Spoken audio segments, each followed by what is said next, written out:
Are you ready? What is happening? You're not doing that. Hello world, welcome to A Bit Challenging, the podcast that intimately explores the inner world of two identical twin sisters. We spent most of our lives making music together, and now, due to the pandemic, we're separated indefinitely. After a 7-year hiatus, we finally reunited last year to make what has become our most courageous yet challenging album so far. We are your hosts. I'm Sarah Bowman. And I'm Claire Bowman. We're the Bowmans. This podcast is our way of overcoming isolation by staying connected during a historically trying time. We feel compelled to get back on track and release our new music to you despite the circumstances. I'm in central Switzerland, and Claire joins us from the U.S. and Colorado today to discuss the music we make.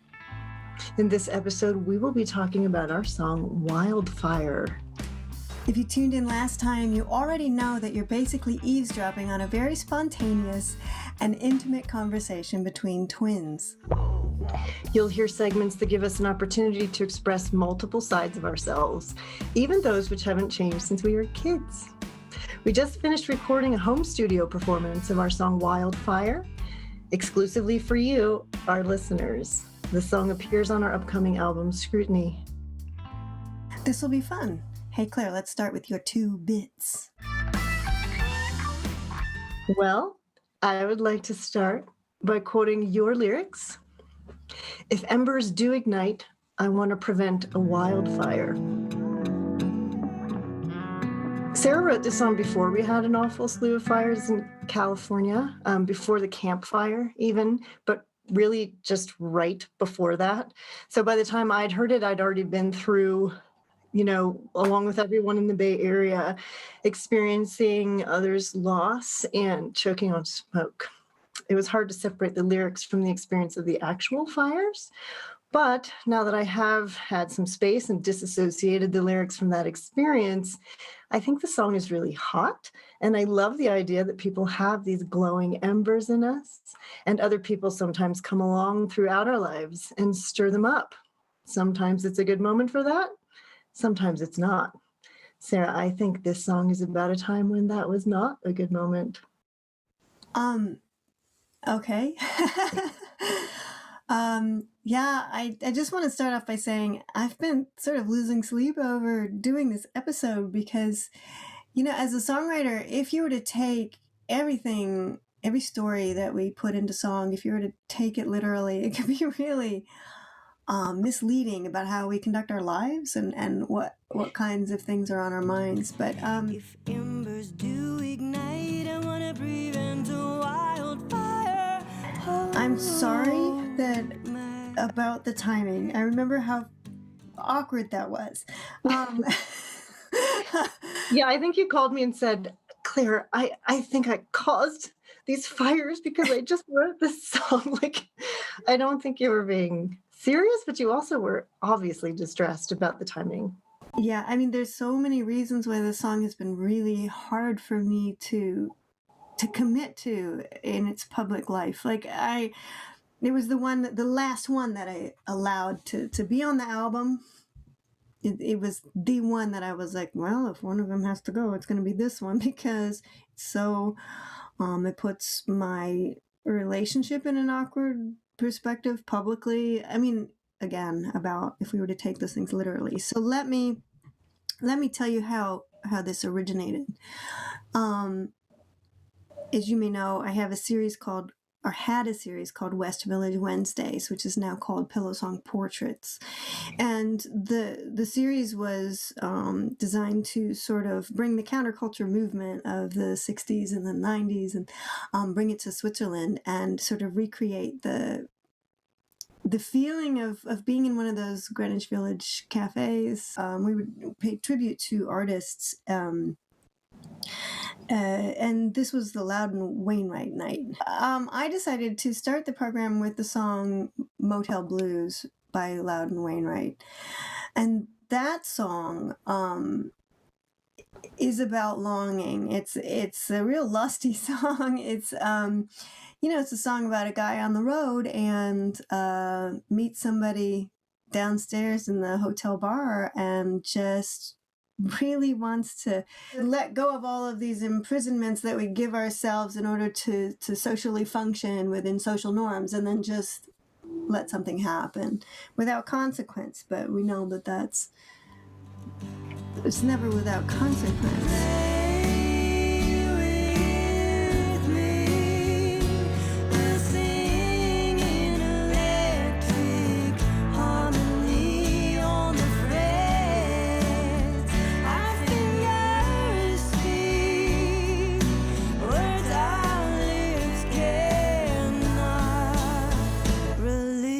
But isn't that sort of the function of art, to let us experience things and go places with our emotions and minds that aren't already part of our lives?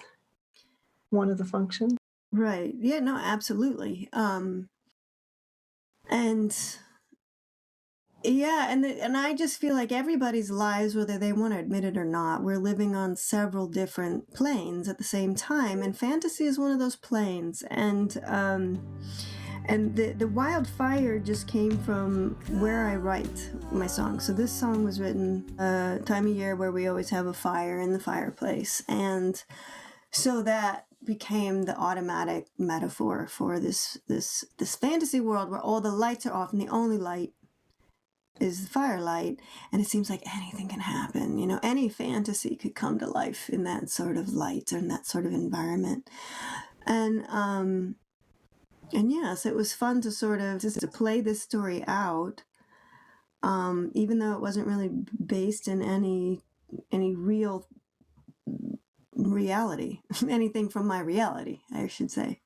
I like that, though, that it's art, inspiring art, that the artistic form that inspired you, now your song exists on that artistic plane. And again, I mean, I think it's a great, I really fought for this song to stay on the album because I love performing it. And I love the song. Every time I performed it, or every time we were in the studio, I suddenly felt like I was in my nightgown, at Barry Most, at Barry like your big memo, your your that flannel. this band full of dudes, but anyway.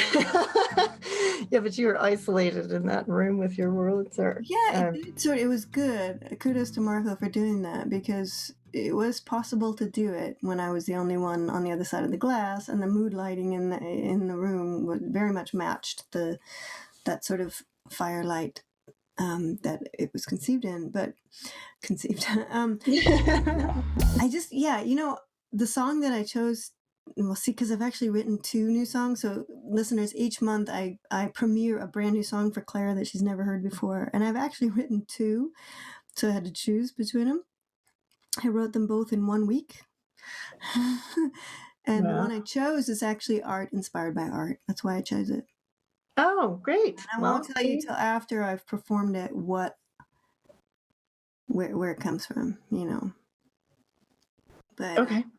But there's just so many things about this Wildfire song where, this, grown married woman, mother of 2, exploring sexual fantasy through song. It just seems like I'm not allowed to do that. But it just reminds me of a quote that I actually wrote down for this episode by Bell Hooks, because this feeling of not being allowed to be sexual beings as women, I think, is kind of a universal shared experience. And Bell Hooks' quote that I thought would fit in nicely here is, women will only be truly sexually liberated when we arrive at a place where we can see ourselves as having sexual value and agency, irrespective of whether or not we are the objects of male desire. And I think that this song exists in that just wholly female sexual space. It's not, about anyone in particular, and it's just sort of about that side of oneself, and I love, that's why one of the reasons why I love performing it. This is just very, it's your own, it's my own, it's whomever listens to it gets to have it as their own. Right. And I decided to overcome assumptions or projections of ageism, even and you're talking about feminism and the challenges that we've faced as women with our sexuality. But even as, as not so young women, it's also another tier to that challenge. And especially as committed, married women, it's just like there's so many walls I had to climb over to just say, just do it. You're an artist. You write about what you feel. It's how I navigate life in general. It's what's kept me on this planet in dark times. So I'm going to do this. And yeah, it probably came from a place of feeling lonely on some level, whether I wanted to go there or not, whether I want to go there in this conversation or not. Everyone does. It was not met with open arms by my partner. And he wasn't critical of it or anything. All he said, and it was enough, was, well, I don't know what the song is about. I know it's not about me.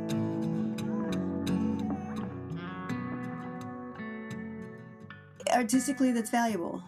That's an indication of its of the courage in it. Yeah, I wanted to highlight that. It's a very brave song. And I think that's one of the reasons why I love it so much, because that kind of bravery comes across in the song to the listener, instilling a sense of empowerment. And I think that's really it a was great definitely service in a way. Yeah, like own these feelings kind of thing. But nothing we do is without consequence, especially, that's the thing. I mean, we have to be prepared for that. And the thing that sort of haunted me that I was going to say about Loudon Wainwright is that his children suffered a lot from the content in his songs, Mm-hmm. And it wasn't about that song in particular. It was actually the songs he wrote about them. I remember Martha was quoted as saying something along the lines of, "I wish Daddy would have been there more for us instead of just writing songs about how much he loved us." And so it is, even though it's a lovely medium to work with as a songwriter, it's really important to not just be a songwriter and to not just live the experiences of my life in order to feed the songwriting machine. So that was a lesson I learned during this time too.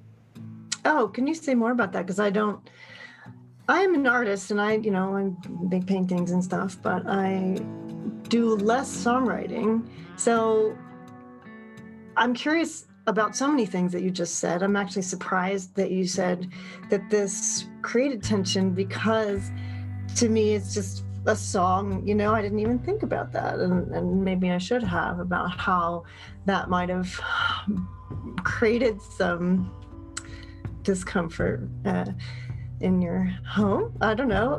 But also, this idea of living your life for the art, is that a sort of a way of abstracting your experience as it happens and being like, oh, this is something I could write a song about? Or what do you mean by that? So you don't experience that as a painter? You don't see something and it's just like, I should capture this? Yes, I do actually. But I think it's different when you're writing songs, because that experience of like, oh, I should grab this because I'd love to paint this, it's so fleeting. Where I feel like writing a song is just a longer linear capture. Do you know what I mean? Like, this is instantaneous. I can take a photo. Actually, I mean, I talked about this a little bit in our Digger episode, that I write so fast. And I think that's why it was bothersome, is that my partner knows me so well, he's also a songwriter, knows the process so well, knows how we're different, and knows that for me, my intuitive goal is to get to the real truth that resides within me when I sing or create these songs. And so that when I decide to record them, and it's because I'm motivated to promote positive social change through song, and I won't be able to do that if I'm not figuring out who I am and who the world is, what the world is, how I'm reacting to it, really to the core truth of it. And so with this song, to come from another artist's experience and relate to it instead of it coming directly from like me having an affair, that was really confusing for him.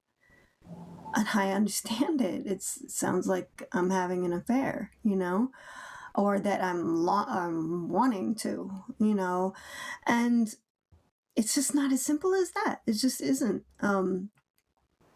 It's funny. I mean, I know you and I know your partner and your family, and I'm sitting there performing the song with you in front of him, and it just never occurred to me that this song would be taken literally. So I'm sort of reacting in real time. Well, to be fair, I don't know. If this could me being, projecting all of my biggest fears about our Could be. of my And he could be very surprised to hear you having projected all of this too. I am surprised. I'm surprised. Yeah, so this could just all be in my head, And that's interesting in itself, isn't it? There's that Tom Petty line, all the things we worry about never happen anyway, or it's off of his album Wildflower.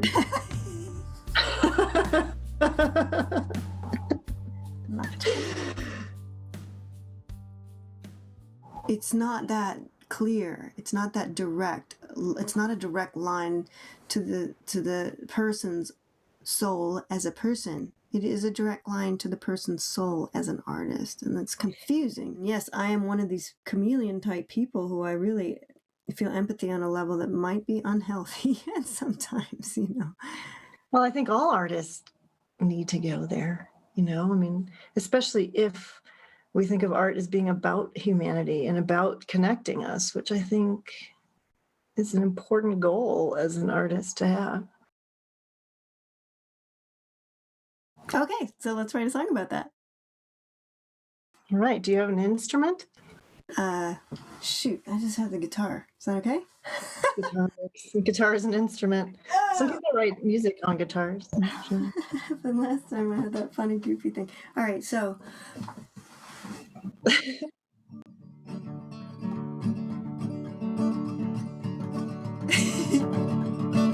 Because it's recorded the last episode.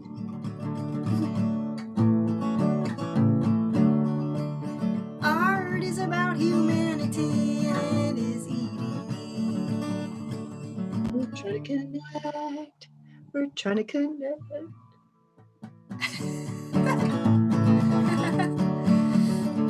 Humanity is about connecting and that is eating me. Trying to connect. We're trying to connect. Anyway, Claire and I, we don't get the chance to be as spontaneous as we used to be. No, and this is the first time we've done this with the video medium, and you're right, it adds a layer of self-consciousness for sure. I mean, most people are going to just be hearing the audio of this, except for those who subscribe to our Patreon. You can see the video. But at this point, we talk about a quote that's inspired us, and this one, because it's been a tough week, and I think a lot of people are feeling that way because the message is, don't do it. Don't gather. And everything in our hearts from the time we were little is to sort of equate this time of year to that gathering, to the feeling of being fulfilled with, being filled with warmth of your, and some people are probably thinking, no, it's the opposite of that. It's a nightmare. But, whatever your situation is, it's different this year, probably. So I saw this quote by Eckhart Tolle. The primary cause of unhappiness is never the situation, but your thoughts about it. Heavy smoking when the fire breaks the silence.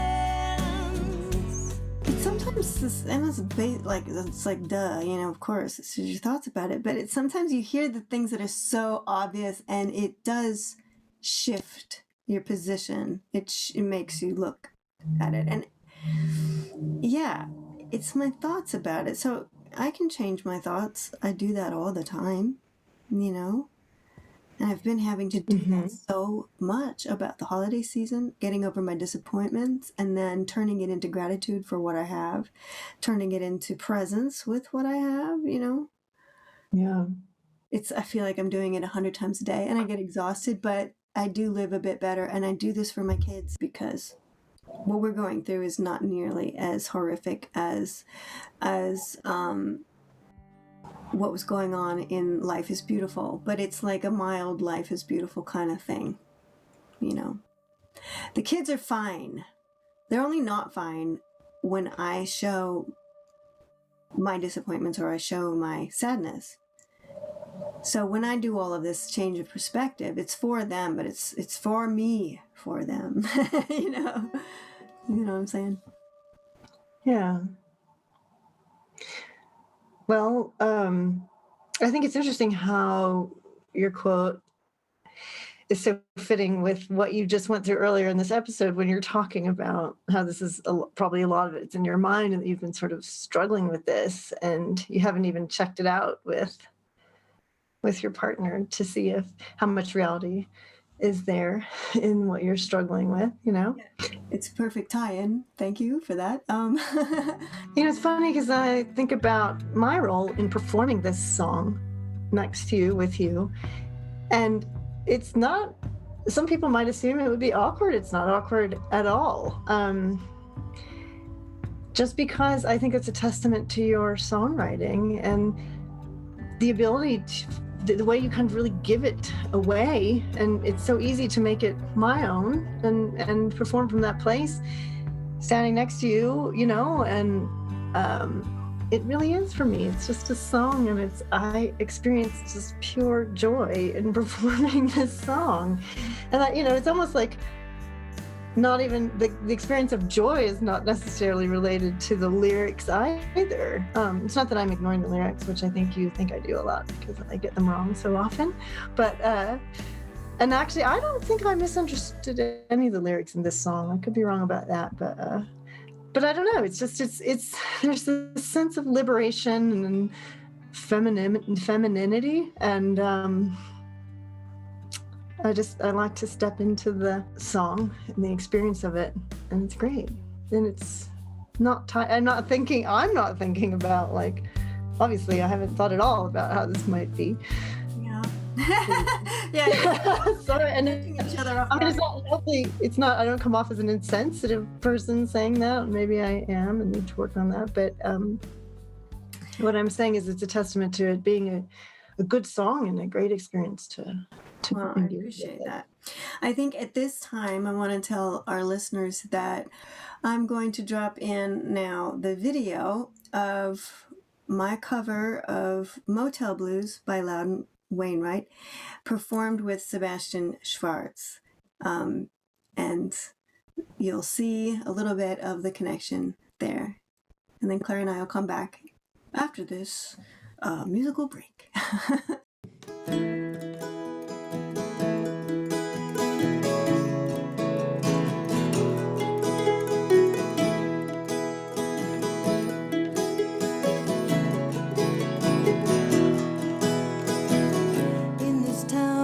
Television shuts off at 2. What can a lonely rock and roller do? Oh, the bed's so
is my tub of soap and lots of towels. Never mind those desk clerks judging scowls. I'll buy you breakfast. I think you're my wife. Come up to my motel room.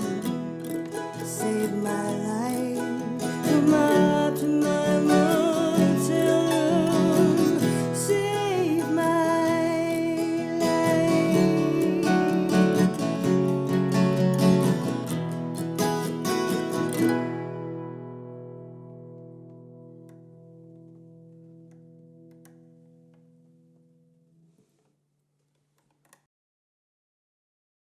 Welcome back. We're the Bowmans, and we're discussing the song Wildfire from our upcoming release, Scrutiny. And Claire's in Colorado.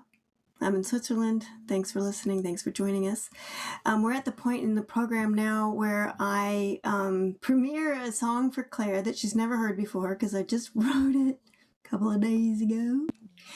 And I referred to it earlier, and all I want to say ahead of the song is similarly to Wildfire, this is a song inspired by art.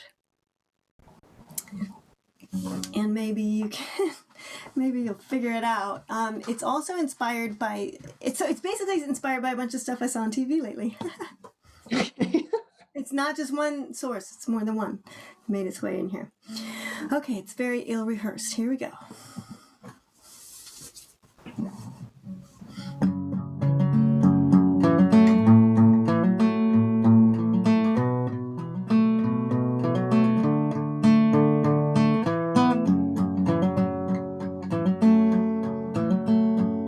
I watch the Queen's sister, but it's so hard to pity her, even when she suffers from human emotion. It's all over the world like this. Time has changed nothing. We can stream it all in real time. We can't keep our house from tuning in. They're not the ones putting feverish little feet to sleep. Never smelled the ointment, dressing wounds on little knees, dumping change for a music trip, working late in a basement kitchen. Mama's never seen the sunset, lining up to face rejection, nation after nation counting the wicked in high dress.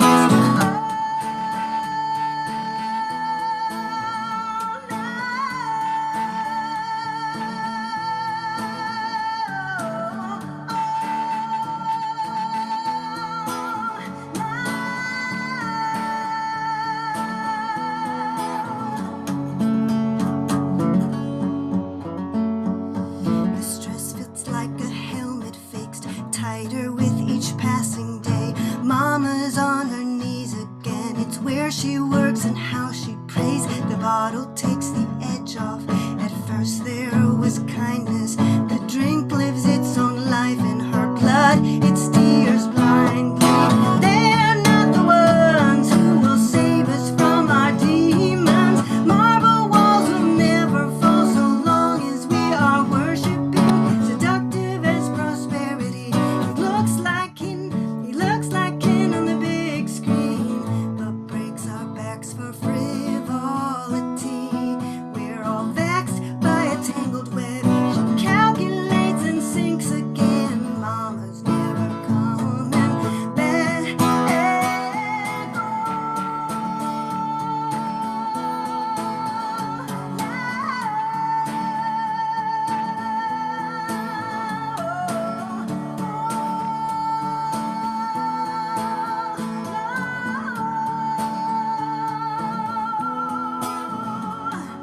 They're not the ones, human emotion. They're not the ones, human emotion. They're not the ones who are breaking our backs. They're not the ones who are breaking our backs. Not even human emotion. Not even human emotion. Wow, that was badass. The It's the last part. I can't sing. It's your part and my part. I realized that. I was like, okay, that part's fine, me singing. So we'll figure out who sings the "They're Not the Ones" and who sings the "Not Even Human Emotion." Yeah. A lot of solid imagery in that song, and I think every time I hear a song for the first time, whether it's you singing it to me or on the radio, and I don't have the lyrics and I don't know the context, you just kind of pull out images. And the sense that I get of this song that you just sang is that it's describing the kind of disconnectedness of people of privilege, and a longing to connect to the experience of those who, I don't know, maybe are being exploited to elevate those people of privilege. But, I could be projecting my own. But you should. That's the thing. You should. Yeah. I don't tell you I don't tell you till after you've had time to think about it. Now that you've had 2 seconds. I think it was like 3 minutes. No, but that's the whole point. Like, it's funny that we've designed this whole program to discuss the song, because my whole point is, yeah, we tell them what we're thinking, but what I really want is the general public to have their own stuff. Like you said, maybe I'm putting my own stuff in there. So please do. It was released, it was created and released because of something I felt and I experienced, but now it's yours. Everybody, it's yours, and every And time. art's always kind of a launch pad for discussion anyway, or what do you call it? A conversation starter. So, I think, we're going to talk about your songs, but mainly because we realize that when we do have different understandings of your songs, we tend to have pretty interesting conversations, and learn more about each other. And it's a way of kind of getting to know you through this conversation starter of your songs, Should I talk about what I saw on TV? I don't know, because you and Emily went on and on about the Queen's Gambit on our family FaceTime last time, and Roland and I were just like staring at each other like, okay. Dudes, you have to watch The Queen's Gambit. Okay, well. Based on that. But I don't think you're watching The Crown either. I haven't seen it. No, I'm not a big TV person. Like, people who know me know that I. Hey, are you saying I'm a big TV person? No, I'm such. No, but I my screen time. What? No. You know that I spend my screen time playing video games. So. All right, and I screen time. Watching. So screen time.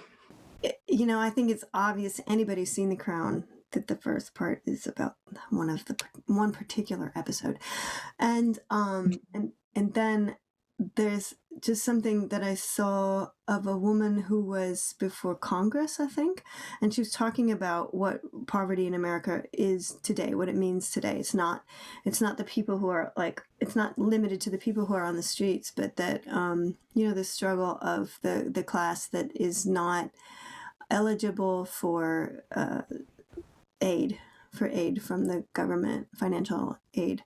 And people who are destroyed by their healthcare costs. Yeah, I told you I just went to the dentist yesterday, and I feel so lucky that I have insurance. But they told me that I'm going to have to pay almost $700 out of pocket beyond what insurance is going to pay for what I think is a very standard procedure. I guess when my teeth is like cracking open and they're going to put like a cap on it, and that costs so much money that my insurance, they, according to them, likely won't cover almost $700 worth of it, and I have to pay out of pocket. So do people who can't come up with that money then live with a cracked tooth or go bankrupt? And this is the decision that so many people have to face in America. I mean, that's just one that's kind of shallowly related to my own experience, but well, there was a woman who was talking about having to empty a jar of change so that her daughter could go on her band trip, or or compete in it. I can't remember what it was, but having been a music teacher who took my kids to compete in Baltimore County, I was just like, yeah, You can see it, you know she's not making it up. And you know that this is quite common. And it shouldn't be. And it's just there's a lot of struggle on a lot of levels now, and I just wanted to write a song for those people, you know? And we've And been to there. show in the chorus, to show that maybe we're looking up to the wrong ideals and the people with the wrong ideals. Like, no, the real heroes are the people who are getting their kids a good education or opportunities in life, despite Yeah. that it takes everything they've got to do it. Yeah, and it's interesting how this issue is really clearly living inside you in a present way, because it's similar to what we've talked about with Digger and how this worshiping of opulence is making us blind to what real courage is happening out there and what really needs our attention. Mm-hmm. Especially as we head into the Christmas season. We've got all these Christmas movies, and opulence is the... Maybe it's the Christmas season in Switzerland, which is a fully Christian country. But this spirit that, Sarah and I celebrate Christmas in our own way. We made a Christmas record, and I wrote a book about what I think it's all about for me, how the seasons, the spirit lives in me, I guess. But yeah, it is a good time. Anytime is a good time to try to be more compassionate. Well, they're my heroes. The moms who do that, do whatever they can for their kids, despite the challenges they face. They're the ones we should be making movies about. Anyway, so who's here? My name's Dumpy. Just wanted to see what y'all were doing. What you doing? Just hanging out, Dumpy. Just hanging out. Who's that? Me? Yeah, what's her name? My name's Bear. Really? You don't really look like a bear. I'm a bear. I'm trying to make a joke. You know how people are like, "Oh, you don't look like a Claire. Oh, You don't look like a Dumpy." you don't look like a Claire. Get it? Just sarcasm. Mm-hmm. I like my pajamas. Somebody say sarcasm, because I love sarcasm. That's my favorite flavor. I don't know anything about sarcasm because I live in Europe. But they don't have sarcasm in Europe? Oh no, I don't know if I want to ever go to it. They don't have If there's cranberries either. Not fresh cranberries. They only have dried cranberries. What? I like dry cranberries. Also, I want to go over there and see you too. Yeah. Hey, I want to come meet Bear in person. Yeah. Oh, don't you should come also. But the sad thing is we cannot do it right now with it. Do you know about that? Yeah, I heard what you said. Well, Hey, it's time for me to go and have my bottle before bed. okay, enjoy your bottle. Thanks. It's the Don't know what's in it. non-alcoholic kind. Good night. You know what? That sounds pretty good to me. Have a good night with it. Okay. All right. You guys take care now. Good. Good night. Good night. Good night, Bear. Thanks, listeners, for tuning in. To find any information about us, you just go to www.thebowmansmusic.com, and there you'll find the music that has been released and information about the music that will be released. And there you can see Claire's artwork as well. Do you have the image for the Wildfire song to show our listeners? You know, I hadn't planned on it. Huh? I hadn't planned on having the image, but I actually have it. Oh, okay. Well, for the See? viewers here, And you can find this video on our website. For our Patreon subscribers, if you want to become a subscriber and watch our videos, we'd love that.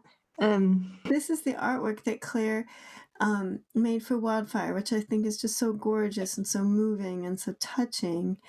But it also has this a little bit of trepidation in the face of what I perceive to be the female. But what I love about it is that it's up to anyone, I think, to feel the sort of energy of each person, and it's not a gender-specific drawing at all.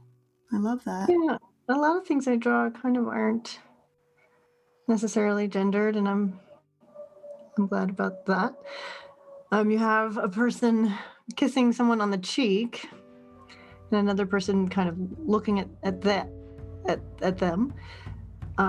with a mix of sort of confusion and like, you know. And then behind them, Or am I allowed to like it? Yeah, there's a lot of. yeah. Well, it's based on the song, so. Well, as usual, very moving artwork. And if you're listening to the audio performance of this episode, you can go and find our Claire's artwork as well, and any video through links that we've provided there at thebowmansmusic.com. And to conclude the program, we have an interview with a very special guest, and she's not with us right now during the initial taping. So what we're going to do is cut to the interview with Julia Foster, and we'll see you over there. I feel like we need a trolley, Mr. Rogers' trolley, to take us there. And then after the interview, you'll be hearing the song Wildfire. Julia Foster has been working in the music business as a communications manager, amongst other things. What she enjoys about this work is the act of bringing people together, be it artists or an audience, or introducing different artists from different countries. Today, she considers music and art in general as a tool for bringing people together, which is a sharp change from how she felt a few years ago while pursuing her career in business. Along the way, she discovered the joy of using a camera to create something that she can give to people, their imprint left in her mind and frozen in pixels. Julia joins us today to discuss our new song, Wildfire. Hi, Julia. Hi. Hi, Julia. Thanks for joining us. So you listened to the new song, Wildfire, ahead of our other listeners. And as sisters, Claire and I are struggling with this one a lot. It seems to be the most awkward song to discuss so far. And I'm curious to know your thoughts. Okay, how to start this? I'm just going to try. So frankly, I've heard the song before. It wasn't the first time that I listened to it today. Right. And I thought, oh, this is a really beautiful song, but I didn't think any further about it. So today I listened to it with different kind of attention, I'd say, and different, purpose of listening. So maybe what I want to say is, as well, I'm an emotional listener. So I just listen and see whether it touches me, whether it speaks to me, whether it punches me in the face. I'm not good at making any analysis like smart. Interesting that you contrasted your emotional listening with smart and intelligent, because there's that whole idea of emotional intelligence, right? Which is obviously a very overused phrase. But anyway, I just wanted to interject that. That's a good one. Through that. Because I value emotional, responses. I think there's a lot there that our minds abstract too much. Yeah, absolutely. Absolutely. I totally. But I didn't mean to cut you up. So yeah, when I listened to it today, right, with the intention of then talking about it. So I give you the context, okay? It's December 2020. We're living through a global pandemic. I've been fully socially distanced and physically distanced to people for like 2 months now. Okay. I think I've hugged my father quickly like 3 weeks ago. Sneaky little hug. I also quickly hugged my niece. Sneaky little, but that's it in 2 months. And I'm a hugging person. Okay. Mm-hmm. I love to hug Anita. So I'm sitting in my kitchen again, listening to that song. And well, first of all, I listen to it and I read the lyrics, and I hear that thing like giving a kiss on the cheek. It's something like say hello, and my mind immediately goes like, no kissing on cheeks, okay? It's a pandemic. 1.5 meters distance. I didn't even think about that. Yeah, it's understandable. It's that thing. My brain I just have that instinctive reaction to everything just right now. 1.5 meters distance, like bodies can be dangerous to each other. Stay away. So I hear this and I listen to the song, and what I find in this song is like this longing for being close to someone, like this very instinctive urge to be physically close with another body. And so for me, being physically close with someone is, for me, it's like a language. It's a conversation, communication you have with someone. And for me, it's a lot like, okay, I call it like the language of tenderness and maybe appreciating someone else. So for me, there's something quite, well, it's intimate and fragile and very true and honest.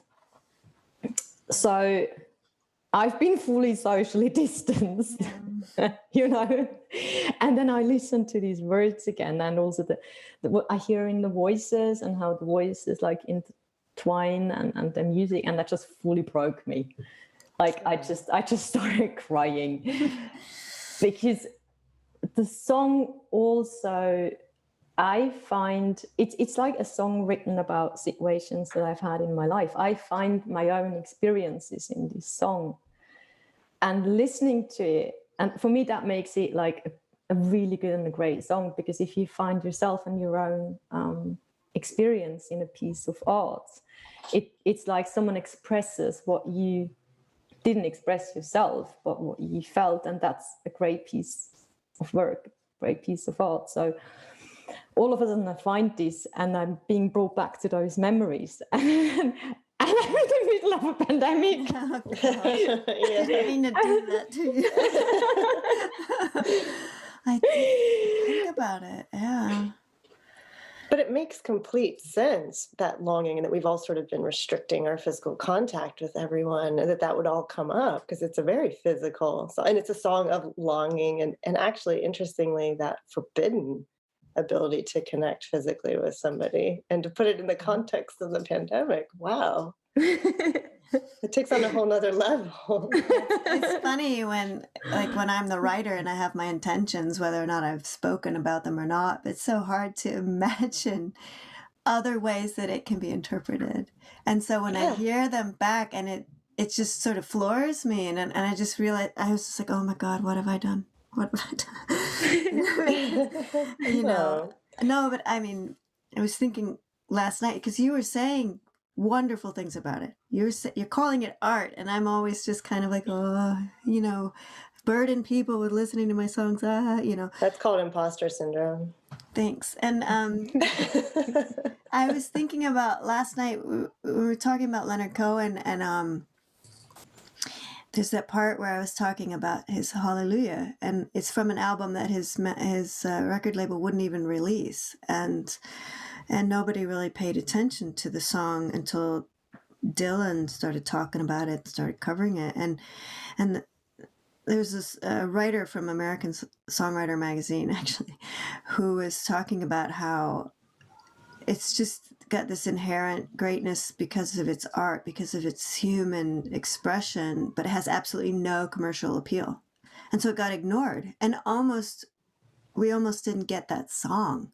And the Hallelujah is that song that's been recorded more than 300 times now. It's in so many movies, and everybody sings that song. It's this kind of song that's like on American Idol or whatever. Well, yeah. It's just not that is a measure of its greatness, but I'm just saying it's a measure of how widespread it is, and how music and art can transcend the industry, and that kind of weird relationship between the industry and what people create, what makes it into the or makes it into the stream at all, and because we chose pieces that stand on their own like that. We chose the song Wildfire, Yulia, because we don't know yet what the next single is going to be, because it's not our choice. But we took the song. We were not like, entirely. Not entirely our choice. Because we don't think like that. I have no idea what songs on the album anybody would say, oh yeah, that'll be played on the radio. But we both knew that this one wouldn't. Nobody would touch this one. Like, let's pick a song that we're pretty sure no one's gonna catch on to right away. But we weren't intentionally going, let's pick a song that's going to make her burst open and break her heart, But because I know that you're one of these people who can see the angles of value in art that I can. You're an artist. Your photography is amazing. In Tunisia, when we were together, which is how we met the second time after many years, you just had such an eye, and you would go for it. I remember seeing the woman with the sheep on the hillside across, and not only did you realize that was an amazing opportunity artistically, but you engaged with this woman, and I don't know if she spoke any of your languages. How many languages do you speak? 4? 3 or 4, depending on whether Swiss German is a language. I think most people in Germany would say so, right? And this was was it the Berber region in Tunisia? So French wasn't even spoken there. No, I think she spoke Arabic or whatever it is that she spoke. Yeah, but you really were able to communicate with her. I just remember such a beautiful moment and how you were working as an artist, and which I guess you're saying you don't see yourself as, but to me, that was art in motion. You were in the studio with us taking pictures as well, and I'm curious, was Wildfire on that day? I can't remember. No. Do you remember? Was it? Me neither. I was thinking about that, but I don't think so. I remember because it was a very awkward experience for me, because it was Fight was one of the songs that we did, and my harmony parts in Fight are really weird. They're like, it's just like, and Sarah was on the other side of plexiglass, and so no one could hear her or how my parts fit in with what she was doing, and everyone was doing something weird. And I was in the room with the guitarist and the bass player, but their amps were in isolation booths elsewhere. So it was just must have been such a strange sounding situation for you. It's a bit like a picture book for children, when you can color a coloring book. So you have to fill in the colors. You just see like the shapes, and then you just fill it in with your colors and try to make it a song in your head. But it definitely is. It's funny being in a studio and seeing people work. It's really beautiful, and I felt like there's a lot of trust involved that you would let me in, because that as well, you have the dynamic in the band and between you people, and it's also a moment that is quite fragile, I think, or vulnerable, that you would let me in. That was a really nice experience, actually. I was just thinking about that as well, and I think that there's many different ways of doing it. And I personally, I'm not interested in having a good picture. I'm interested in seeing what I see. Because the photograph, actually, I'm trying to have the photograph in the end that corresponds with the image or the imprint I have of a situation or a person. And that's emotional. It's purely emotional. Yeah. So it's not visual, but it literally is emotional. So it's all about just kind of opening up to the situation, kind of wiring yourself, your spirit to the situation, and then try to wire your heart or whatever it is to your hand, and hope that this connection kind of works. In the end, you got that expression that you found in that room or in that person. But yeah, for me, it's not necessarily about the picture, it's about the memory. My painting teacher used to say, painting is 95% seeing, bringing the emotional experience into the image. Yeah. I would say songwriting is similar to Yeah. get the words to convey the real truth and not get lost along the way, you know. But I remember the reason I asked you whether or not you were in the studio for Wildfire is because that studio, that was intense. That was the most intense. Recording this song was so intense because we abandoned a whole plan that we had for it and just went totally raw.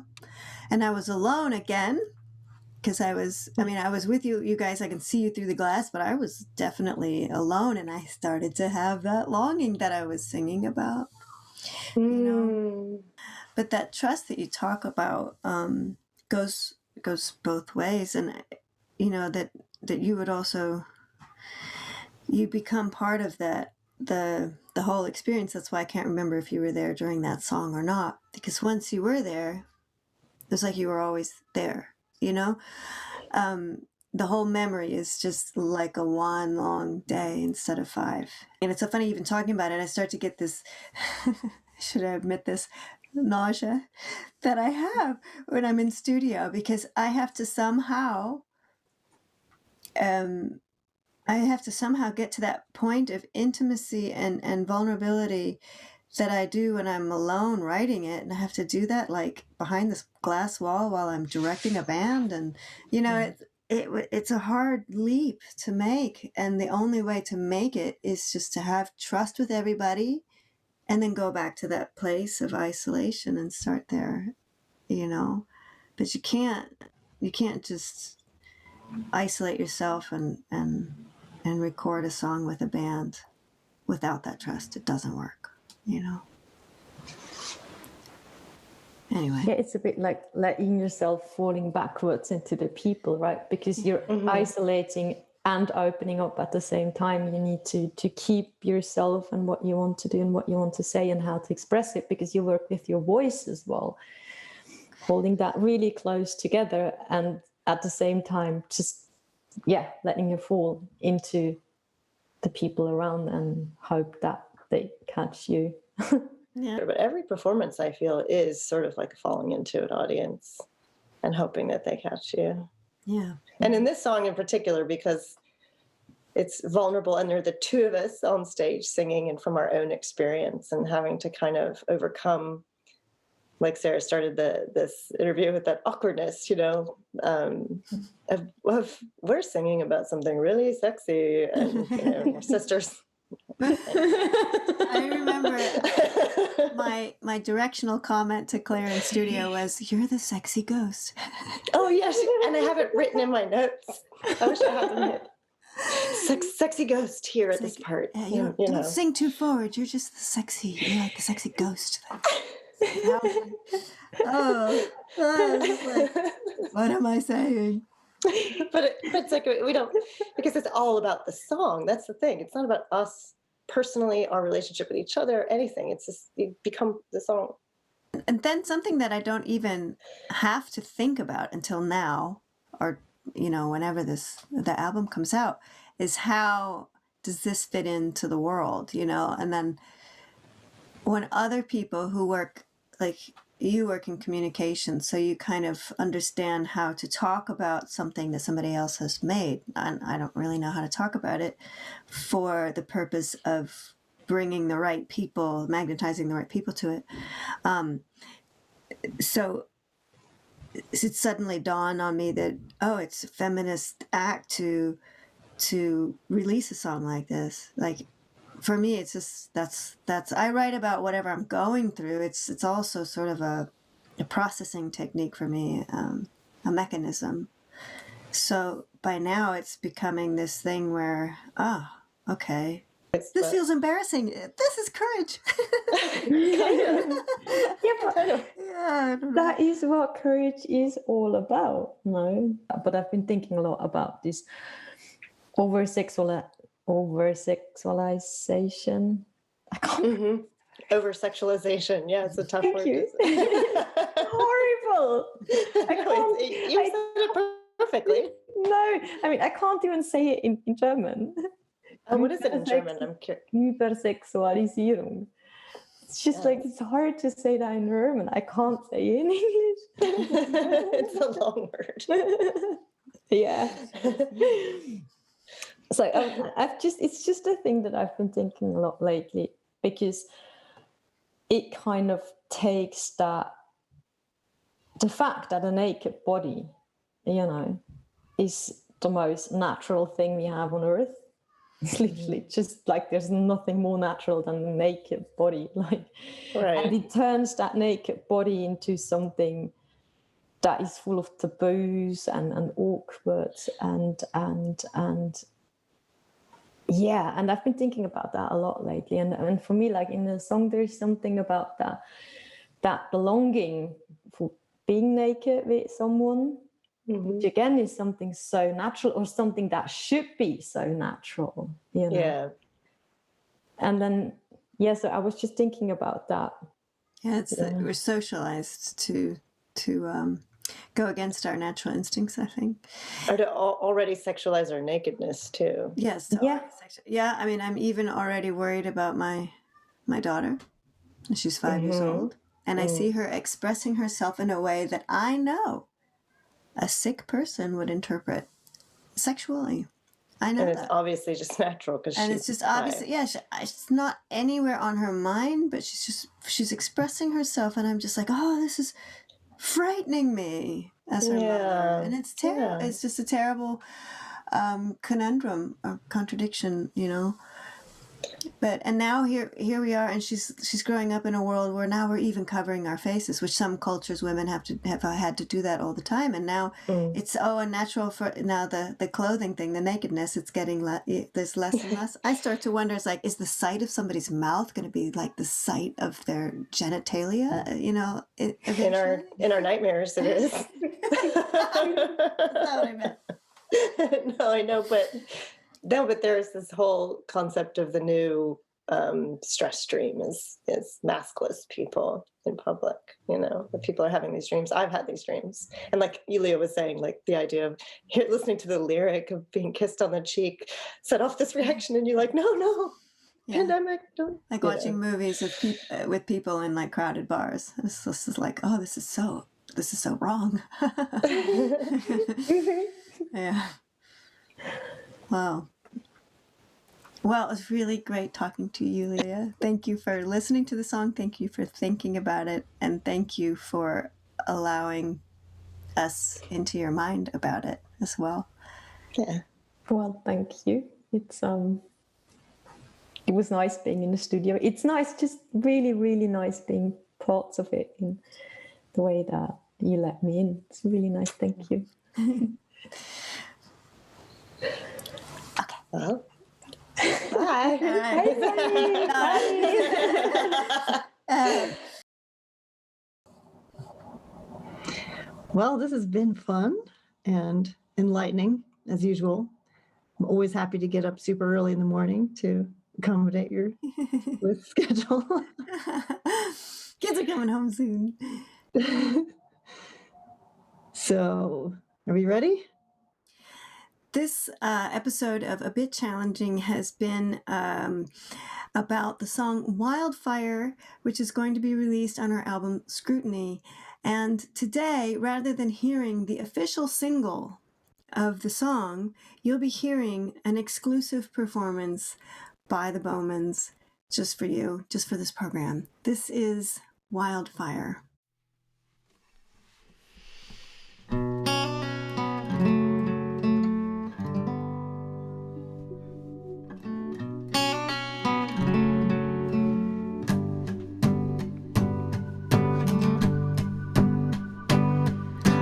Hold my hand. We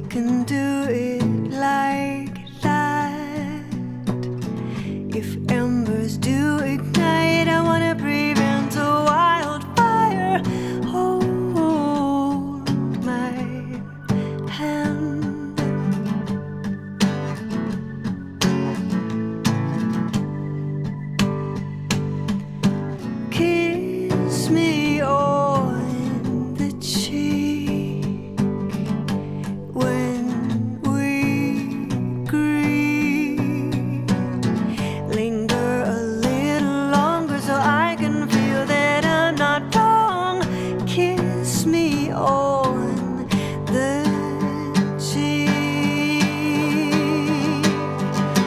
Play with me, we'll sing in electric harmony of the frets.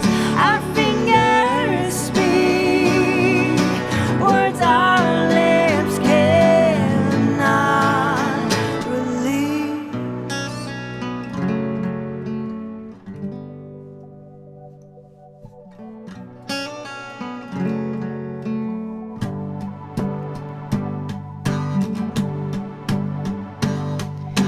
Come to me when I'm alone and I'm empty, to breathe heavy smoke in when the fire breaks the silence.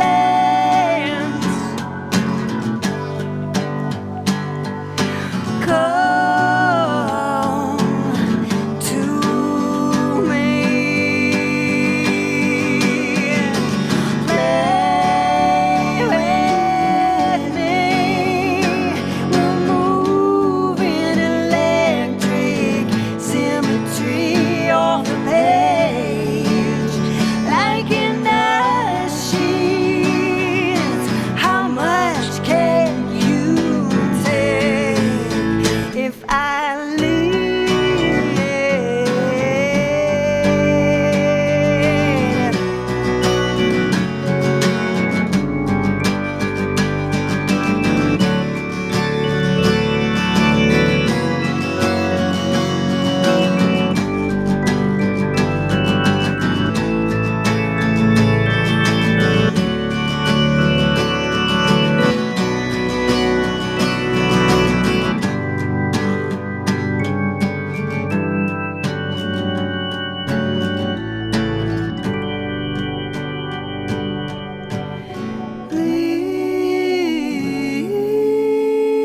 Leave me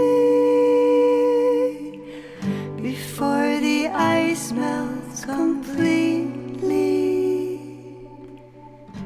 Let this longing, let this longing, longing, longing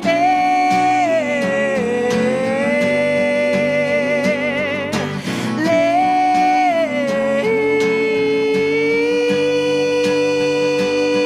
me, but you can play with me.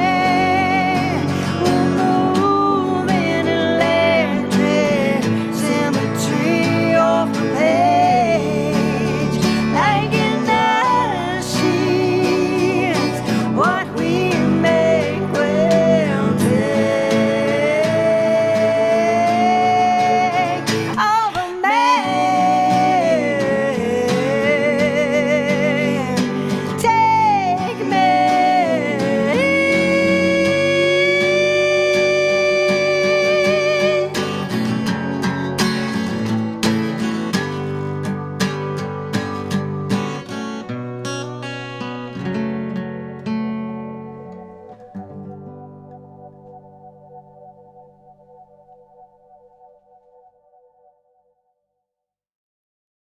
Thanks for listening, and good night, everybody. See you next time, next month.